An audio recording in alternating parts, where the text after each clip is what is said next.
তো hi hello আসসালামু আলাইকুম, কেমন আছেন সবাই? আশা করছি সকলেই ভালো আছেন। আপনাদের মাঝে হাজির হয়ে গেলাম একটা নতুন ভিডিও নিয়ে। আজকে আমরা দেখাতে যাচ্ছি আমাদের বাড়ির আঙিনায় কয়টি পাখি বাসা করেছে আর কি কি পাখির বাসা, এগুলো আমরা আপনাদের সামনে উপস্থাপন করব।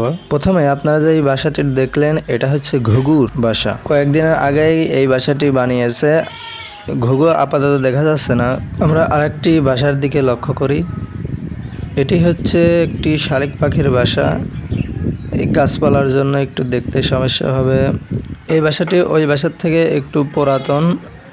এখানে আমি গাছে উঠে দেখে এসেছি, কোনো পাখির আলামতি পাওয়া যাচ্ছে না এখন।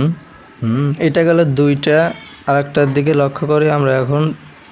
এটা হচ্ছে বাম সাইডে আমার ভিডিওর সবচেয়ে মোস্ট ভিউ এই বাসা দিয়ে। তখন খুব শালিক পাখির আনাগোনা ছিল এবং বাসা ভরপুর। আমি এই গাছে উঠে এখানকার ভিডিও করেছিলাম এবং আমার ওই ভিডিওতেই সবচেয়ে বেশি ভিউ এখনও আছে। চাইলে আপনারা দেখে আসতে পারেন। এখানে ছিল 3টা শালিক পাখির ছানা, চাইলে ওই ভিডিও দেখে আসতে পারেন। আর আমি এক জায়গায় দাঁড়িয়ে এতগুলা গাছ থেকে পাখির বাসা দেখা, আর অন্যান্য জায়গায় আমাদের বাড়ির আঙিনায় আছে, এখান থেকে দেখানো সম্ভব নয়। অন্যান্য ভিডিও থেকে দেখে আসতে পারেন। আসসালামু আলাইকুম ওয়া রাহমাতুল্লাহ।